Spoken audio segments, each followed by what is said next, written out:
Before we begin today's video, I'd like to give a shout out to two of our newest subscribers, Drake Claw and Josh Braun. Thank you both for subscribing and welcome to the family. And now on with today's video.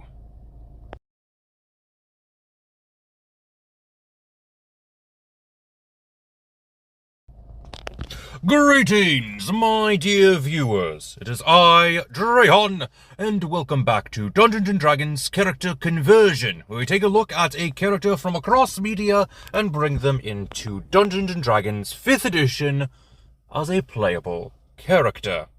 And today we are looking at a character from Dungeons & Dragons past, much like we did for the Valor's Call heroes back in Wild Beyond the Witchlight. I have managed to find some more members, much like I did for the League of Malevolence characters, Grimsword, Drex, and Zorgar. Today we are taking a look at Bowmarc, the good Crusader. And let me tell you, there might not be a lot of information on this character, but there is enough to actually build them in Dungeons & Dragons 5th edition. So why don't we go ahead and get started? Starting things off with our stats using the point buy system. Our strength and dexterity will be a 13. Constitution and charisma will be a 14. Intelligence is going to be a 9. And wisdom is going to be a 10. This is based off of his actual stats that we got to see from Advanced Dungeons & Dragons. Of course, we are going with the race of human. We're going to use the variant human to get access to the skill Persuasion with the feat of Heavy Armor Master. This will increase our strength, dexterity, and intelligence each by 1, rounding them off to a nice even number. For our backgrounds, we are going with either the Knight of Solamnia or the Knight of the Order. Knight of Solamnia will give us a little bit more to work with the feat Squire of Solamnia, giving us Mount Up and Precise Strike.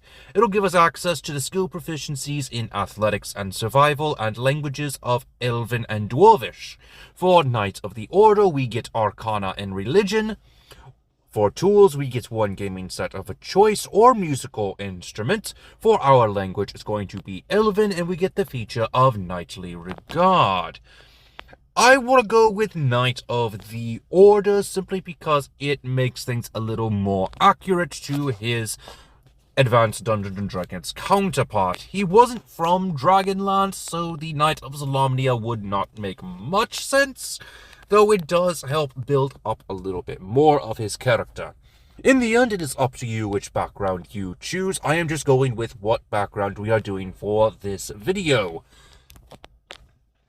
Now, according to the bio, Bowmarc is a Crusader, a noble Crusader.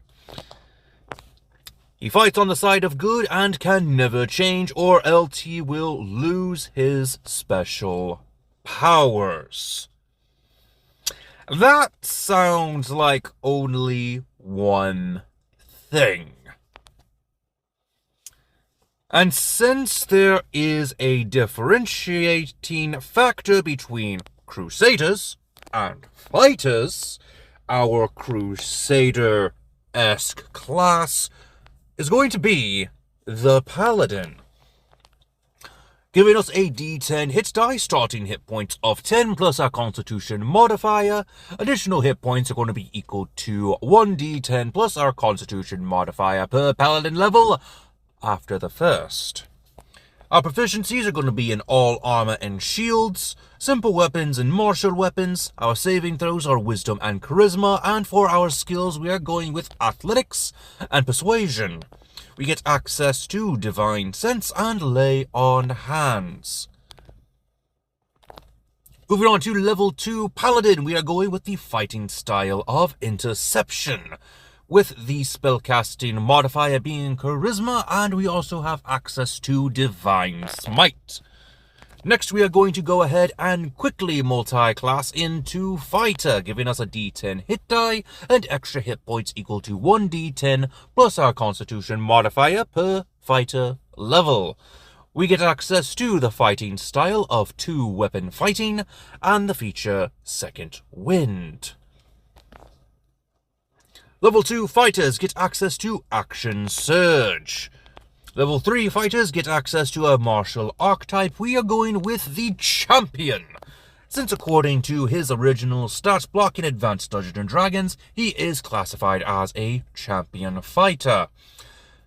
Since we are now a Champion, we are going to get access to Improved Critical.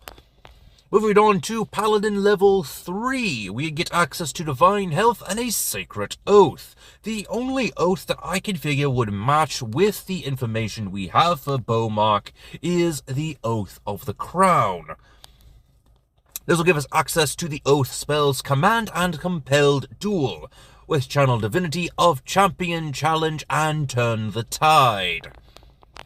Moving on to level 4 Paladin, we are going to grab a feat. We're going with Dual Wielder, giving us a +1 bonus to our armor class while we are wielding a separate melee weapon in each hand. So our hand axe and our short sword. At least I think those are the weapons. I know one of them is a mace of some kind. I don't remember exactly. You can use the 2-weapon fighting even when the one-handed melee weapons you are wielding are not light weapons. You can draw and stow 2 one-handed weapons when you should normally be able to draw or stow only 1. Moving on to level 4 Fighter, go ahead and increase your strength to a 16. At level 5 Paladin, we get access to extra attack and the oath spells of Warding Bond and Zone of Truth. Since we also get access to extra attack at 5th level Fighter, we are going to go ahead and swiftly move on to Fighter level 6, giving us access to an increase in our Constitution, making it a 16. Moving on to level 6 Paladin gives us access to Aura of Protection. Level 7 Paladins get access to Divine Allegiance. Level 8 Paladins get access to another ability score increase. Go ahead and increase your Constitution once again by 2 more points. Level 7 Fighters get access to Remarkable Athlete. Level 8 Fighter, we're going to go with a feat instead of our normal ability score improvement. And since we do lead an army of Crusaders and Knights, we are going with the feat Inspiring Leader. At level 9, we get access to the Indomitable from the Fighter class. Level 10, we get access to an additional fighting style since we took up the Champion archetype. This time we are going with Defense. At level 11 Fighter, we get access to another use of extra attack, letting us attack 3 times per attack action instead of just 2. And finally, at 12th level Fighter, go ahead and increase your Charisma by 2 points, making it a 16. Now this might be the end of the build, but not the end of the video. Since we did take some levels in Paladin, we have access to Paladin spells. And here are the spells that I recommend you take up. You don't have to take these spells, and these are not listed on Bowmarc's stat block. But here is what I recommend. For your first level spells, I would recommend Divine Favor, Heroism, Protection from Evil and Good, Purify Food and Drink, and Shield of Faith. For your second level spells, I would recommend Fine Steed and Protection from Poison. And with that being said, that is the end of today's video. What did you think of Bowmarc? Let me know in the comment section below. And I do not remember where Bowmarc came from. I will be sure to have V put in the edit where Bowmarc can be found. I believe it is the quest for Heartstone, just like we saw with Zorga and Drex. But I cannot remember off the top of my head. So anyway, I will see you next time when I am online.